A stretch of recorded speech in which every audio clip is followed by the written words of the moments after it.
and you thought driving through Ohio was bad.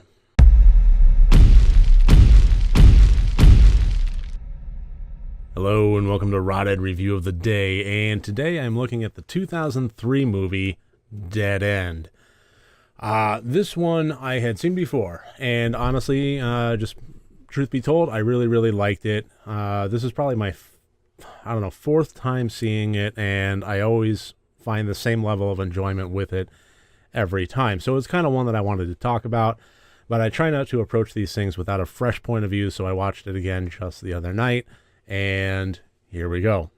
So this is a movie that is very simple in its concept, that it very well could be considered to be boring, except that it does a very good job of keeping the pacing going throughout. The characters really make this, and to find out why and how, let's go ahead and get into the categories. As always, 4 different categories, each one worth up to 25 points for a total possible score of 100 points. And the plot of this one follows a family of mother, father, son, daughter, and the daughter's fiance that are on a road trip to a family's house for a Christmas dinner. And they find through trying to take a shortcut that the road that they're on seems to be without end and no other soul in sight. No cars passing them, either from behind or going the opposite direction. And it just seems to be a never-ending straight road, which heightens the level of freaking out they begin to start doing, and then the infighting and so forth. And that's really the basic premise of this. Yes, they do encounter other individuals. They do encounter situations, and it's not just them alone on the road for an hour and a half, but that's largely the central one-sentence synopsis of this. And for such a simple concept, they really fleshed this out and made it a lot of fun, really. So, there wasn't a whole lot of meat to it. If I had to start talking about things that was wrong with the plot specifically, there really wasn't a whole lot of meat to it. They did add things for good pacing. They did add things for good character development. They had a lot of fun with it, but at the same time, there just wasn't a whole lot being offered on the table regardless. And the end reveal, without going into any spoilers, since these reviews are spoiler-free, I will say that if you are any kind of Twilight Zone, Outer Limits fan, if you're familiar with a lot of these conceptual movies, then you probably figure out the twist that the movie has employed pretty quickly, certainly by the end of the movie. So the reveal, not quite so much of a reveal. So balancing the good and the bad and taking them both, and there you have 13 points for the plot. The intent is where this one really shines. I gave it a 20 out of 25. The intent of this one was simply to be kind of a fun, scary movie, and ultimately I think it even rose above that.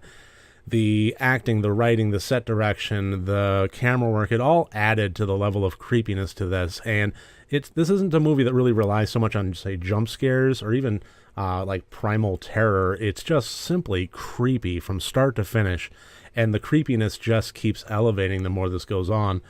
Even when you do figure out generally what's going on, the creepiness is still there. So hats off to this one for really getting that right. This is what I consider to be a movie that is better than any right, it has any right to be. So I love movies like that. I really do. So 20 out of 25 for that. And without getting into spoilers, I do think there is one thing that is really worth mentioning. When I mentioned that the pacing keeps things going, there's one specific thing. I'm not going to detail it, but just when you start to kind of feel like the movie has run its course with anything that it can deliver, and you're dealing with a situation where the characters will never get out, it does have a scene where it starts raising hope again. It's like, well, that is an actual possible explanation. Well, that is a possible good outcome that we can reach in such and such amount of time. Hope has arisen again. Very bleak hope, very, very small, but it's there. And that's what I mean by it keeps the pacing going. That was probably around the 2/3 mark or so. And it is about the time that you would start thinking, well, these characters are doomed no matter what they do. And they managed to rise above it, and they managed to continue it going. So, yeah. Again, 20 out of 25 for the intent. The acting, I also give a 20 out of 25. This has the two principal leads of the mother and father, played by Ray Wise and Lin Shaye. I mean, come on. iconic actors as far as movies such as this and The Weird and the Macabre. They had a lot of fun with the roles, and, with the way that, they had that established marriage for so many years and so many decades and so forth, to the point where they're just sick of each other in some ways, but they love each other in others. And then when tensions rise and situations get really, really intense, then the bickering starts, and they really play it well. Everybody else in the movie, I thought, did a fairly okay job. It was somewhat unremarkable, just okay, but definitely not bad. But the character, or the actors of Ray Wise and Lin Shaye really elevated everything to the point where I definitely give it a 20 out of 25 for the acting. Just a lot of fun all around, and you can tell that they had a lot of fun making it.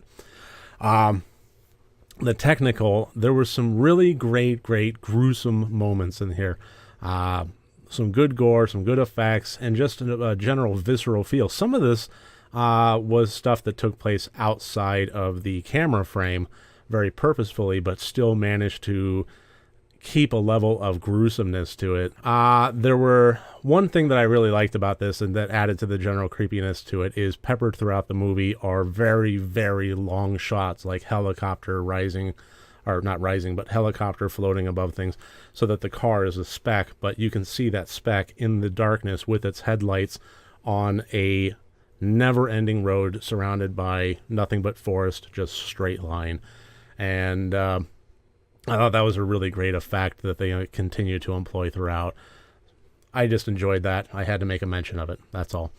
So overall, this movie I gave a 71 out of 100 total possible points, and it was just a lot of fun. It was very creepy. It kept that level of creep up throughout the entire thing, and overall was just super amounts of fun, and I really do recommend it. It is not a great movie. It is not one that people will be talking about and dissecting in film studies classes, but it is fun, and it is absolutely worth watching. If you want to watch this with your friends, some really great moments in there that will have you with your group of friends just completely covering your eyes and disbelieving what you're seeing happening on the screen there. And those moments are golden. So that's about it for Dead End. I look forward to seeing you tomorrow. And next time you want to watch a horror movie, first make sure that it's good and rotted.